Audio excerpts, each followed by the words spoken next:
Hey guys, welcome back to my channel. Today I'm going to be talking about how I get inspiration for my blog content. So really quick, I've written blog posts for over 3 years now and have created blog post content for over 3 years. I write for my travel blog, and Around the Globe. I currently am also writing blog post content for Jake Paul White, who is a branding and design agency in the wellness space, so I've been writing a lot of content for him a lot lately. Have written content for all my podcasts and the Female Passion Project, and along that nature, just wanted to take you with me on that entire process of how I create content and how I get inspiration for writing blog post content. I know it could be really difficult. With the right tools, with the right strategy, you could really write anything and learn to become a content creator and a content writer. And so I just wanted to share with you my process, my strategy, and how I am able to continuously write content and gain inspiration for writing content for all the different types of platforms that I write content for. And this entire process is the process I go through for whatever content I create, whether that's my podcast, whether that's my YouTube video, whether that's my blog post content. And I just wanted to record a video on how I get inspiration on actually writing that content and the entire process of what goes behind creating content for your blog. I really appreciate you being here. I hope you find something useful in this entire video, because that's what I'm creating it for you to find inspiration on creating content, because I know it can be really, really difficult and it's not everyone's strong suit, but if you flex that creative muscle in you, it gets stronger and stronger. So naturally, I'm a very creative person, but in college, I lost that creativity spark in me, and it wasn't up until recently when I was traveling Asia, when I was consistently writing more content and creating more content, that creative muscle started working out again. And now I feel like when I write, I can finish articles fairly quickly because I have that muscle consistently working. Whereas when I first got back into writing content and creating content, I always felt like I had writer's block. So I want to share the tips and tools that I use in creating content, finding organic traffic to your blog post, and essentially that entire process, what it looks like, what content writing actually entails. And so that entire process is something that I just really want to cover and share with you guys. And obviously I'm just here to share my entire journey with you, because that's what I want this entire channel to be about, is just me being authentic with my work that I do and all the resources I use, so then hopefully it could benefit whoever watches my videos. How I get inspiration for creating content. The first thing you really need to focus on is what type of content you want to create. Whatever content you want to create has to be on brand with your brand. So predefining that before you even write content or decide to write content, that's really extremely important. And this isn't just for writing content for your own blog. It could be writing content for a client's blog that you take on. So that's the example I'm going to run through. I'm going to run through how I write content for Jake, who is the client that I have right now, and his branding design agency. Essentially, that's what I'm working on today anyway. So I want to share that entire process with you guys. But essentially, the first thing you need to focus on is making sure you know what type of content you put out there. It has to be parallel across the brand. You cannot have a travel blog and then suddenly talk about self-development. I mean, they could be tied together if you make it like traveling leads to self-development, whatever, but you have to make sure it follows the lines of your brand. So for example, Jake's brand is a wellness branding design agency. So the content that I want to create for his brand and his website has to fall under the wellness category, the branding category, the business category, the marketing category, anything that falls under that umbrella. I can't talk about a random topic that doesn't relate to his brand or what he's trying to get out. Because essentially what a blog does is funnel people into your website, into your brand, to buy paying products. So if you write something that has no connection to the services you offer, the products you offer, then it kind of makes no sense. So making sure you have an understanding of what type of content you want to put out there, and then now doing market research on topics within that brand that you can write about. So the second thing is actually researching competitors' blogs. Now, there is a difference between using competitors' blogs as inspiration versus completely plagiarizing their articles. You definitely do not want to plagiarize their articles, but there's a difference from getting inspiration from it. Take bits and pieces, but don't take the entire thing. You know what I'm saying, maybe one topic, maybe one header that applies to the topic you want to talk about can be added to your own blog post, but then write your own body of the entire article. You could obviously get inspiration. If you're writing about the same topic, then odds are a lot of things will cross over, but do not copy the entire thing. For one, search engines do not like plagiarized content, and so if you can make yours unique, then make sure you do that. The entire research method that I go to, I obviously know the competitors that are in my space, or in Jake's, because that's essentially the brand that I am going to be covering. So I will actually go on the competitor's website and see what type of content they create. Just go to the blog section. So I'm actually going to do that. Smack Bang Designs are really amazing. Another design agency that does their whole website and their whole project and everything really, really well. So I'll actually just click on their blog and see what type of content they are creating. And there's a bunch of stuff on work life, on interviews, on studio, on their work, and essentially that's what I want to use as inspiration. So I actually already have a running list of blog post ideas for Jake, for my own content, and it's really, really powerful to consistently have a running list of blog articles you want to write. And so essentially this whole market research type thing, competitor research, blog post inspiration can span over a day or two. You could spend 1 or 2 full days actually doing the content research. So then in the future, you already have a running list and don't have to consistently do content research every single time you want to write a blog post. I think it's a really good idea to have at least 10 blog post ideas in the back of your mind, because you don't want to have writer's block when you know you have to write. And I personally like scheduling my blog posts in advance. So if I'm in a writing mood, then I'll try to bang out as many articles as I can in one sitting and then schedule them for posting dates.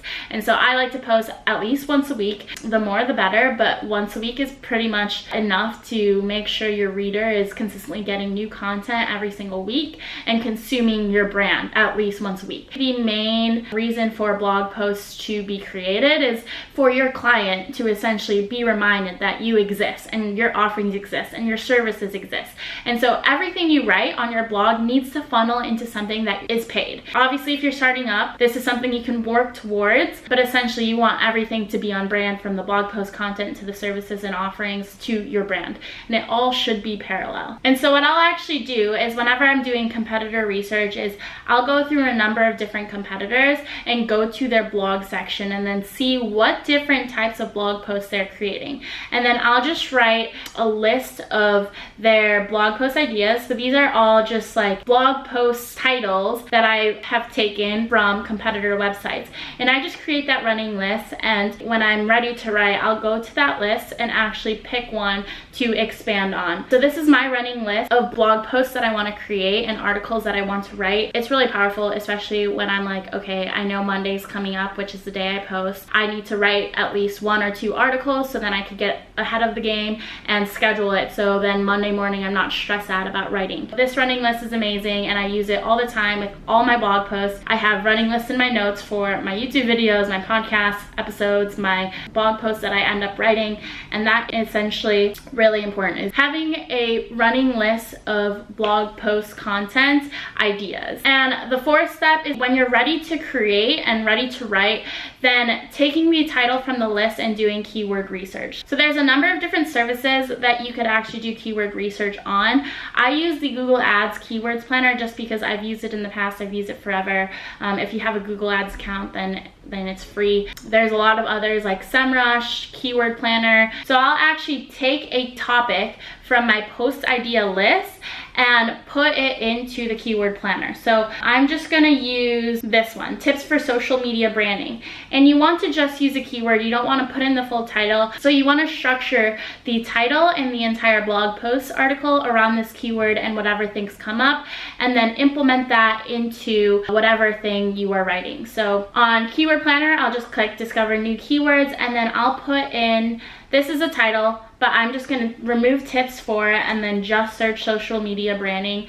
and get results. All these keywords come up. There's a lot of things that are relevant, and you could really play around with these. Average monthly searches, competition is low for social media branding, which is insane because you would think that's something people would search. So you want to play around with low competition, medium competition, and high competition. So I'll actually expand on this. You already see some of the keywords that come up is social branding, Pinterest branding, social media and branding, social media brand awareness, and those are all just other keywords that you could add into your article to potentially gain organic traffic using these keywords. So to broaden my search, because all of these competition is quite low, I'm just gonna broaden my search by adding social media marketing strategy and then click get results. And so there's a couple other things that come up. You see competition is high, medium, low, and so you wanna use a variation of all those different keywords. So social media marketing plan, social influencer marketing, social branding, all these different things. You want to use a combination of all these different competitive keywords that are relevant to your blog post article. So I'll actually keep a running list and I'll go to this page. So I will literally put the keyword planner in a Google Doc side by side, so then I could actually type out potential keywords in the article that I am going to write out. So tips for social media branding, that's just the title that I had in mind from my inspiration list, but obviously the title can be changed once you play around with the keywords and then what you want to structure the article around then. So I actually type in most of the keywords that have a wide range of low, medium, or high competition.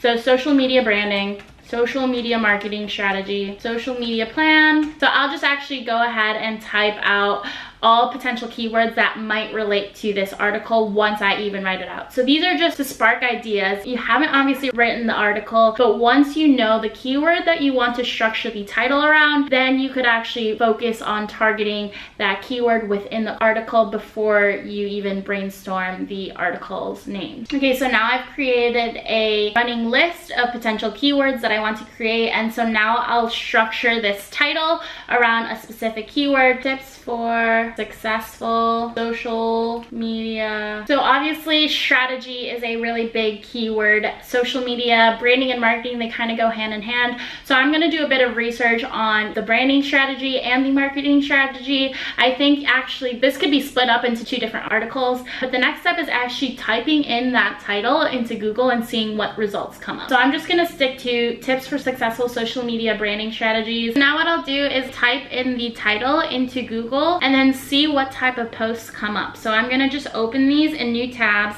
and go one by one to see what type of content they're creating, and then use them all as ideas for now then my blog posts.